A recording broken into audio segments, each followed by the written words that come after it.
आप देख रहे हैं हेडलाइंस डेली HD न्यूज। हाय, मेरा नाम है तुषार पांडे और आप देख रहे हैं HD न्यूज। हाय, मैं हूं दीपिका सिंह और आप देख रहे हैं HD न्यूज। हाय, मैं हूं बिंदु दारा सिंह और आप देख रहे हैं HD न्यूज। मध्य प्रदेश की आर्थिक राजधानी इंदौर के अनुभूति विजन सेवा संस्थान में 4 साल से रह रही 16 वर्षीय मानसिक रूप से दिव्यांग मासूम के गर्भवती होने का मामला सामने आया है। इसका खुलासा तब हुआ जब परिजन लंबे समय बाद बेटी से मिलने संस्थान पहुंचे, जहां पूरे मामले का पता चलने के बाद नाबालिग के परिजनों ने थाने में शिकायत की है। दरअसल पूरा मामला इंदौर के विजयनगर थाना क्षेत्र के स्कीम नंबर 74 में स्थित अनुभूति विजन सेवा संस्थान का है। यहां 4 सालों से रह रही बोलने सुनने में असक्षम 16 वर्षीय मानसिक रूप से दिव्यांग 6 माह की गर्भवती निकली है। आशंका है कि उसके साथ बलात्कार हुआ है। नाबालिग के परिजनों ने पूरे मामले की शिकायत लेकर विजयनगर थाने पहुंचे। वहीं नाबालिग का परिवार आर्थिक रूप से कमजोर है, जहां दुष्कर्म का शिकार हुए दिव्यांग नाबालिग बच्ची की मां सब्जी बेचकर परिवार का भरण पोषण करती है। नाबालिग के दिव्यांग होने के कारण परिवार ने अनुभूति विजन सेवा संस्थान में बच्ची को रखा था। लंबे समय बाद जब परिवार बच्ची से मिलने पहुंचे तब पूरे मामले का खुलासा हुआ। वहीं विजयनगर पुलिस ने अज्ञात आरोपी के खिलाफ 376 सहित पॉक्सो की धाराओं में मामला दर्ज कर जांच शुरू कर दी है। वहीं बड़ी बात यह है कि मध्य प्रदेश में कहीं भी नाबालिग बच्चियां सुरक्षित नहीं है। वहीं संस्थान पर भी कई तरह के सवाल उठ रहे हैं। थाना विजयनगर में एक शिकायत आई है जिसमें एक दिव्यांग नाबालिग बच्ची है, वो अपनी मां के साथ आई है। उसके द्वारा ये शिकायत की गई है कि एक सेवा संस्थान है हमारे क्षेत्र में, उसमें पिछले 4 साल से रह रही है वो, और उसकी मां प्रति माह उससे मिलने भी जाती है, फीस भी भरती है। उसकी तबीयत ख़राब हुई तो उस सेवा संस्थान से उनको फ़ोन आया, उनके द्वारा बताया गया कि वो बच्ची की तबीयत ठीक नहीं है, आप इसको आकर ले जाओ। तो उसकी माँ गई, वहाँ पहुँची, देखा उसकी तबीयत ख़राब है, उसने बाहर ला के दिखाया तो अस्पताल में डॉक्टर के द्वारा बताया गया वो 6 माह की प्रेग्नेंट है।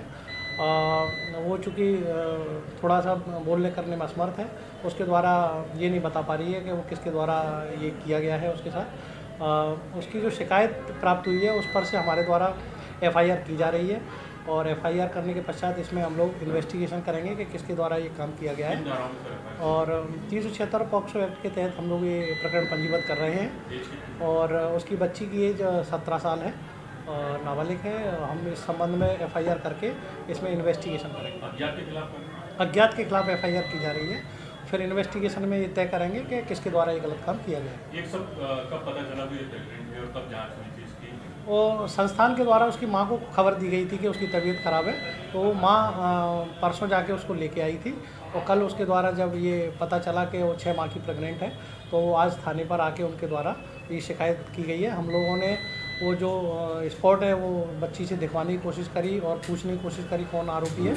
इसके द्वारा कुछ भी क्लियर नहीं बताया जा रहा है। तो प्रथम दृष्टया हमारे यहाँ प्रथम सूचना रिपोर्ट दर्ज करने की प्रक्रिया कर ली है और हम लोग इसमें इन्वेस्टिगेशन करें। सर, सेवा संस्थान में और भी बच्चियाँ हैं, ये तो पहला मामला है, लेकिन क्या और भी बच्चियाँ? ये मामला हमारे संज्ञान में आया है। हम पुलिस इसमें इन्वेस्टिगेशन करेगी। अन्य अगर किसी के प्रति ऐसा किया जा रहा है तो उसको भी हम लोग निकालेंगे। और प्रकरण चूँकि अभी पंजीबद्ध हुआ है और इसके पश्चात हम लोग इन्वेस्टिगेशन में ये सारे तथ्यों को लाएंगे। नहीं, ऐसा कुछ नहीं है। वो बच्ची की माँ के द्वारा जो बताया गया है वो तत्काल उस पर प्रथम सूचना रिपोर्ट दर्ज की जा रही है, और उसके बाद इन्वेस्टिगेशन में काउंसलिंग की भी ज़रूरत पड़ेगी तो वो भी हम लोग करेंगे। सर, काफी लंबा समय लग चुका है, सुबह 1 बजे से बच्ची घूम रही थी, ऐसा उसका कहना है, और क्या था FIR? नहीं, ऐसा बिल्कुल भी नहीं है। और बच्ची जैसे ही आई हम लोग तत्काल गाड़ी से उसको स्पॉट पे ले गए, देखा, और पहले लगा कि शायद लसूड़िया क्षेत्र है, लेकिन उसके द्वारा देखा गया वो ठीक से कुछ बता नहीं पा रही है। तो हमारे यहाँ विजयनगर थाना क्षेत्र में थाने में लाके उसकी FIR दर्ज की। सर, पीड़ित के परिवार का कहना है कि करीब 6 महीने पहले उसकी तबीयत खराब हुई थी, जब से जो है संस्थान ने कर दी थी। हाँ, तब भी वो चूँकि 4 साल से वो संस्थान में रह रही थी, बच्ची का आना जाना था। पहले भी वो घर आती थी, चली जाती थी। अभी भी वो कभी कभी 2-4 दिन के लिए घर आती थी, चली जाती थी। पहले भी 6 माह पूर्व बताया था तबीयत ख़राब है, लेकिन तब ऐसी कोई बात नहीं थी। अभी ये बात आई है प्रेग्नेंट वाली, तो उनके द्वारा FIR कराई जा रही है। हाँ, निश्चित रूप से इसमें डीएनए कराया जाएगा। सर, बच्ची के साथ में क्या आश्रम में ही ऐसा घटनाक्रम हुआ कि जांच पड़ताल की जा रही है? ये अभी चूँकि प्रथम सूचना रिपोर्ट दर्ज करने के पश्चात हम लोग ये देखेंगे कि वो संस्थान है या उसके बाहर कहीं हुआ है। ये फैक्ट जो जैसा भी आएगा वैसे हम लोग कार्रवाई करेंगे।